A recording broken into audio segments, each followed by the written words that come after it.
Wrestling fans were here at Renegade Rampage, and standing next to me, wanted dead or alive. I'm talking about Cactus Jack, Mankind. Osama bin Laden. Wasn't he wanted dead or alive at one point? Yeah, I think he still is. But I'm here with Dude Love. Call him what you want, but I'm talking about Mick Foley, legend in the sport. Mick, thanks for joining us here on WrestleVision. Hey, yeah, it's great to be here. I got here a little bit late. I was at a fans convention in Boston, and I showed up here in beautiful Wappingers Falls. I'd been here a couple months earlier, and it seems like the fans out in attendance are really primed for a good show. Just recently, you've debated JBL. On some political issues. Have you found yourself getting more politically involved since you've cut back a little bit on your active wrestling? Yeah, oh, definitely. I think that's why I did get so politically involved. It started really with the Foley is Good book in 2001 when I found out our main adversary in the Parents Television Council had been an ultra-conservative guy whose dad had written speeches for Senator Joe McCarthy. And it really makes the issue of slandering and smear campaigns even more relevant, seeing as how Brent Bozell was involved with Floyd Brown, who did the Willie Horton commercial, and then they both went on to do a smear campaign during the Clarence Thomas Senate confirmation hearings. This is the kind of talk you expect from a wrestler, right? And now with the Swift Boat Veterans for Truth and all these 527s running around, you realize wrestling and politics are not that much different. So I think I take what I've learned from wrestling, and I can associate almost anything in the real world with wrestling, and you find out wrestling is pretty legit compared to all the fakery that goes on in the real world, especially in politics. I'd like to see you actually debate the Warrior. We actually had the opportunity to talk to him when he came to town. He was doing a political run, and he came through SUNY Brockport, so we got a chance to talk to him. I had talked at SUNY Brockport also. I don't think I touched on the same subjects the Warrior did. And, when I talk to colleges, I understand it's about the wrestling, and I may make a couple of jokes and make a couple of political points, but I'm not here to shove my viewpoint down anyone's throat. But if I'm asked, I'm happy to oblige. You got a book coming out in October, another children's book. Want to talk about that a little bit? Yeah, this is Tales from Wrestle Lane. I'm really pumped up about it. It's a book I actually wrote a few years ago, 2 children's stories. It's our WWE superstars.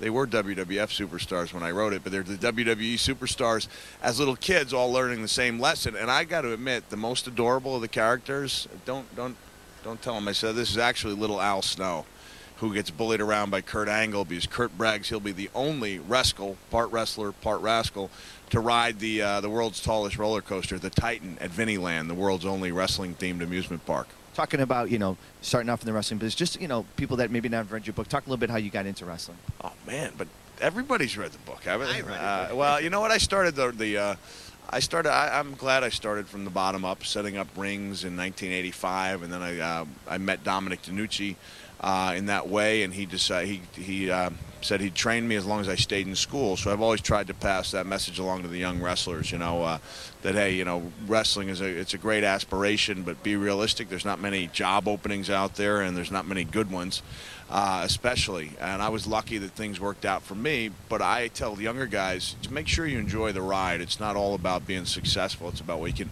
learn along the way. And I feel like a wrestling education, really, if you take the time to learn a little bit about all the places you go and the people there, that wrestling education can be second to none. Talking about places, to go, and you've been, I'm going to talk a little bit about Japan. You've been in the, infamous for those King of Death matches. Looking back on that, do you think you would have been quite as involved in those hardcore matches?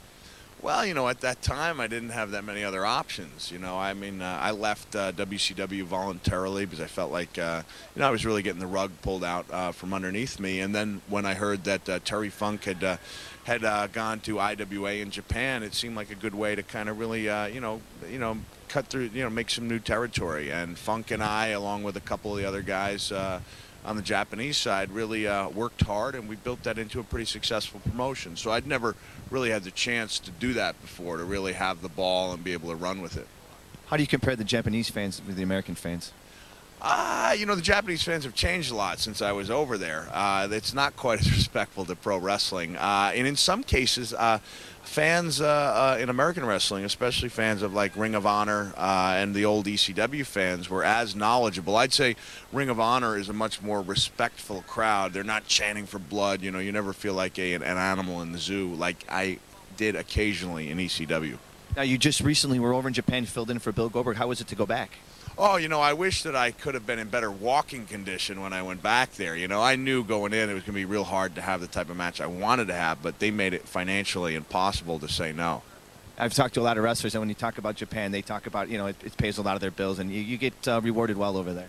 Oh, well, especially when you're replacing Goldberg, who had he had a sweet deal. I never had that kind of deal. Trust me. So I had to, I could have conceivably embarrassed myself. That didn't happen. I didn't have a great match, but it helped, maybe put one of my newer kids through college. How'd you feel about your latest run in the WWE?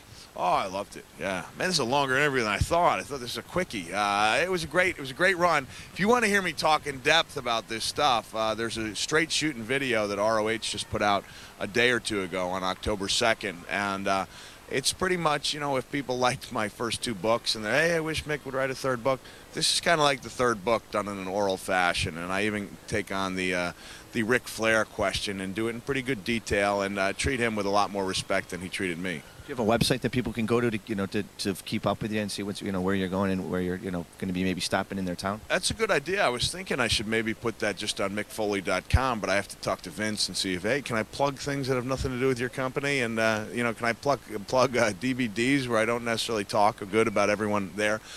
He'd probably let me. That's the kind of guy he is. He believes in free speech. Otherwise, he certainly wouldn't have let me go out and espouse political views that weren't necessarily his own. So I give Vince a lot of credit for standing up for our First Amendment. Mick, thank you very much. And again, it's a pleasure to meet you. Have a nice day.